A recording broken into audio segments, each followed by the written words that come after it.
Hello and welcome. Today I'm going to be having a look at the long-awaited patch 7.5 that brought along with it survival mode for Fallout 76, something that quite a few people in the community have been waiting for a while. To start with, there was also some new cosmetics brought into the Atomic Shop, all to do with survival. So we have camouflage, we have a full camo bundle. There is a free emote, player versus player, that you can get. Like I say, that's free on there. I'm just going to redeem it right now so I don't forget later. It's not always going to be on there, so it's worth just picking up now, even if you have no interest in it. We do have another pose that's on limited time, and the camouflage bundle that's for the T45, T51, X01. Pretty much everything apart from the ultrasight and the excavator, but the ultrasight did get a new paint job itself. Unfortunately, we just got away from the yellow with the excavator, and now they're bringing it back with the ultrasight, so it looks like yellow's there to stay, but it is a big part of the entire series, so what can you do really? There are a couple other bits and pieces cosmetically dotted around. So we have a wiffle bat, and we also have some new outfits like the survivalist outfit. Now, when actually pressing play, you're now going to be prompted to choose either adventure mode or survival mode. Now, just before we jump into survival mode, there are a couple challenges that are coming in with this. Once a week, you're going to have the chance to complete this weekly challenge and receive one of these weapons. These are for the next 6 weeks. Bethesda said that they are going to release more coming out after that. Don't know what those ones will be yet, but these are the ones we have for the next 6 weeks. Currently, the one we have at the minute is a grenade launcher. Going forwards, there are a couple that are definitely keen to keep an eye on. For example, medical malpractice, VAT shots heal you and your party. Definitely going to be something for those going around on party PvP. The Sole Survivor is another interesting one, definitely designed for PvP, plus 10% damage to players and plus 10% damage when aiming. So it's definitely going to be something you would probably want to pick up. The guarantee is a little bit ridiculous in my opinion.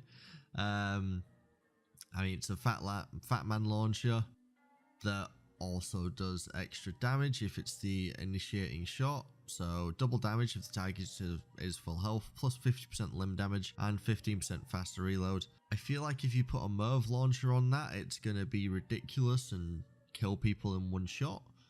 It might not do, but it probably will. The Action Hero is an interesting one. It fires an additional projectile, faster fire rate, and faster reload speed. I can see a lot of people using these to take stuff down like the Scorch Beast Queen when it comes to that week. And then the last one, some people might use it. I myself don't use a build that is heavy on like chems and addiction and stuff, so I wouldn't really use this. But this would deal more damage the more chem withdrawal effects you have effectively. Now, just having a look for the one for this week is to kill 25 legendary enemies. So I'm just going to have a look now at killing some legendary enemies, seeing how easy this is. So I'm in Watoga, one of the easiest places I thought anyway to get a few legendaries.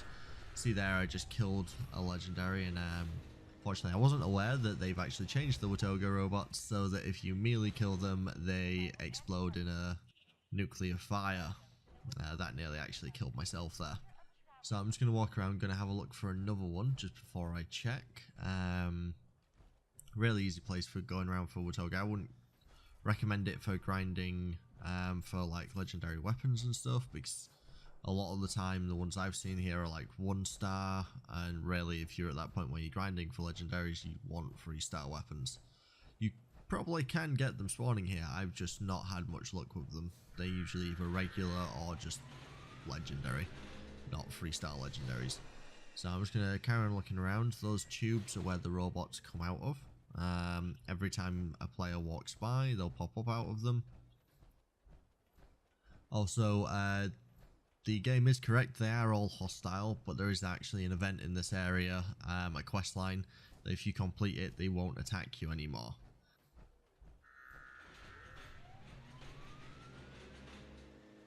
And here we have another legendary. So I'm just going to take a shot at him with my dragon. Going to get this from sneak, just see how much damage that does. And that only just about halved his health even with double shot. That's a really tanky robot, especially saying as I one hit the other one with my All Rise. So gonna shoot it again. Or at least I would if it didn't rubber band. And now that's dead, just gonna go over, gonna check out its body, see if it did have anything. Like I said, they're 1 stars, so most of the stuff you get off them is not that great. You want something with at least 2 or 3 effects on it, but the problem is though, checking my social, it was the same after every legendary I've killed so far. It's not actually counting the legendary enemy kills, so I'm not entirely sure what's happening there. Like I say, I'm not overly fussed about that legendary, but yeah, I'm not sure why it's not tracking those. Here you can see a couple of the markers that do get put on the map.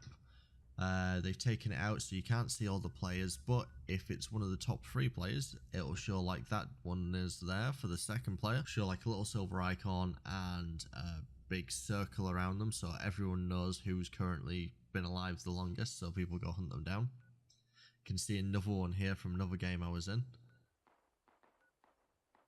and you can also see, because this is another game, I actually went to the top of the leaderboards as soon as I joined this one, because your time alive actually travels over between servers. So as I'd been alive for about an hour on the last server, I jumped onto this one and I was instantly in first place, although that didn't last very long, as you're gonna see right here. What I didn't realise was there were actually 3 of them. I thought if I could get a shot off with my dragon, maybe that would do something. One of the problems with this update is, and it's kind of a, I've seen people arguing for either side for it, is that they've apparently normalised the damage between your weapons. So there's no way someone can one-shot you now, apparently. Although I'm pretty sure if someone still hit you with a mini nuke, then you're probably going to have a bad time. But it means that even if like someone headshots you, a sniper or anything like that, you're going to have a chance to return fire, which kind of sucks for the rifle builds. You can see there I went down in literally seconds to these 3. One of the things you're going to find on PvP, and there's a lot of it mentioned on Reddit, is pretty much everyone at this point who has constantly been playing has 2 short explosive weapons, which are, they're counterable with perks. You can get perks to reduce the amount of damage from things like explosives, so they are counterable. But a lot of people either run with those or they run a bloodied build, where the lower the health they have, then the more damage they do, along with a couple of perks that basically make it so they can't die, essentially. So you'll be seeing a lot of those 2 builds. 2 short explosives, not exactly a build, but a lot of people will be travelling with those weapons. If it's not those weapons, it'll be the bloodied builds. Another thing I did notice as well, just walking around, you'll see it a little bit here. This is my camp, and usually I might get 1 or 2 enemies attacking here. Now I've got about 5 or 6. I noticed a lot bigger groups of enemies on survival. There's no notes about it in like the patch notes or anything like that. I don't know if it's because less people are out like in the middle of the wasteland, but I did find a lot more groups of enemies, bigger groups of enemies, and usually around like 50 to 60, but although that might again be affected by the fact that I was the only one around. Because obviously everything scales to the lowest player, so it might have been that. Now, while I'm just walking around here, one of the other things to note is with the danger factor to the PvP now on these servers. So there isn't just the fact that you'll drop all of your scrap, all of your junk. Everyone knows that you'll drop your junk whenever you're dying anyway. But now you will also drop quite a lot of your caps depending on your level. The higher level you are, the more caps you drop. well, are given to the person who killed you, along with you drop a number of your aid items. Now, they say this is a random number, but it seems to be way off the charts. It's dependent on how many you carry. But in this video, I died twice. I went in with 50 stim packs. I died twice in this video. That was it. And I came out with 10 stim packs, and most of my chems that I'd collected gone. A lot of my food items gone.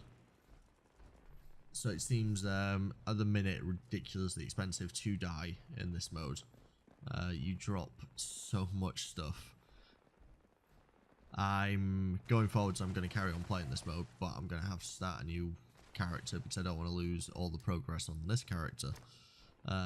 Everything I've built up, I don't want to lose all of that.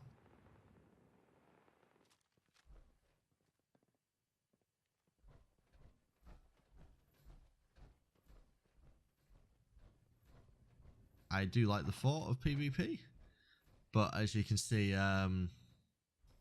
well, for a start, this build isn't very good for it. I just smacked that guy with an All Rise that can one-shot most level 50s to 60s, and you saw there it did practically no damage, and he killed me in a second. Which brings me on to a kind of a bug. So I joined this event, the Monster Mash, thinking that, you know, it's a PvP event. What else better to do on a survival game mode all about PvP? And obviously you just saw we did get into PvP, and here I am. It respawned me in the same area. I'm kind of crouching around looking for this guy. See him down here. He's wandering through these doorways. Luckily, because he picked up the mask, I know where he is constantly. Take a shot. I think I miss. Take another shot. I assume I must have missed because nothing happened. But he isn't red or anything. I don't realise this at first. Neither does he, to be honest with you. In fact, he might actually think I'm hacking or something by the end of this. Because it took those 2 shots, didn't do anything. He's currently not red. I did check. We didn't, for whatever reason, get shoved into a party or anything like that. But we now can't kill each other. I'm currently wandering around looking for this guy, trying to avoid the ghouls so that I don't shoot and give myself away. I picked up some of my stuff back there, but gonna carry on hunting this guy through the building.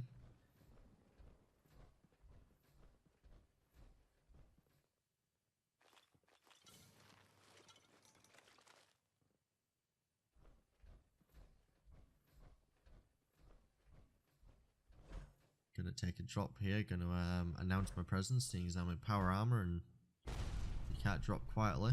Right in front of him. See, we both think we're still in combat. I'm gonna pop around the corner, try to get the drop on him. And take a swing, and nothing. I can now invite this guy to a team, I can trade with him. I'm hacking him, whacking him, smacking, nothing is doing anything to this guy. He's shooting me with his gun. From what I can see, probably an explosive gun. Nothing. A little bit of marsupial there. I'm a little bit confused right now. I'm trying to work out what's going on. I was gonna give him a confused icon, but he ran away. Just killed that ghoul. Everything's exploding behind me. He's still trying to kill me. I'm asking for some help here because I don't understand. Got a little icon here as well, which gives me nothing at all. Nothing to help with this. So I don't know if it's just a new bug with the whole survival thing and how all the events work. I didn't manage to get into another event with any other players. It looks like a lot of players were avoiding the events. Smart idea, really. But yeah, it definitely looks like it did something weird when he originally killed me, and now even on a regular PvP event, we can't fight each other at all. Even after the event here, it just ended. It's about to restart. We're still not able to attack each other. He's still showing up as like a friendly. So it's a weird thing that went on there. Now, a couple other things to go over just in regards to this whole new game mode. There are very few places you can fast travel to. You can fast travel to your camp. You can fast travel to train stations. You can fast travel to events, and you can fast travel to workshops that you take over. That is it. Any other areas you have discovered will just be grayed out on your map and you can't fast travel to them, kind of to prevent people, I guess, fast traveling immediately to each other and spawn killing. This has had the reverse effect though. This means that the people who are doing spawn killing have an easier way to work out where you're going to be. Most likely you're going to the nearest train station. In which case, they're going to be just sat there. I have seen quite a few people, like those people who killed me at the original video. They were just sat outside the train station, didn't seem really be doing much. I've seen a lot of teams like that whilst playing. They just sit outside the train station and wait for people to arrive there, and I've heard it hasn't quite happened to me because I've just been avoiding the train stations, but I have seen that people have been getting killed before they finish loading in. So they're going through the loading screen, they're on a black screen, and then as soon as the black screen is lifted, they're already on the floor dead. That is something that needs working on. So that's going to take out all the fun for everyone in it, because there's no like cat and mouse to it. You don't want to fast travel somewhere and immediately die. I mean, even in a sense of how the gameplay works, your character has to have walked to there. Pretty sure your character would have realised that there were people there and that they shouldn't just walk past and be shot to death. Don't know if it could be something that, for example, Bethesda put it so that you spawn in an area around the train tracks, maybe something like that, so it's not like the exact same place in such a tight circle. Maybe you spawn further away from it, but in a randomized location around there. Like I say, there are a couple of options they can look into for that. Maybe increased invulnerability. I know they've put in the patch notes they've done that, but it doesn't seem to be working for some players. And if someone does kill you, you do have the option to place a bounty on them. The minimum bounty is 200 caps, and anyone who kills them will be rewarded half of that. So you put the minimum on of 200 caps, then whoever kills that person will get 100 caps. And it has the added benefit of actually putting them on the map for people to see. There aren't many players who actually go on the map. There are literally just the top 3 longest surviving players. They get marked on the map, as I showed earlier, with either like a 1, a 2 or a 3 and a big green circle that keeps popping out of them so everyone can see. It's not very well hidden or anything like that. Dead players do pop up, but they're already dead, so it doesn't really help you that much, although you could use it to work out if another player is in that area. As well as those, like I said, with the bounties on, they will appear in those areas as well. They'll show up on your map, you'll be able to see where the wanted person is and how much is being offered for their life.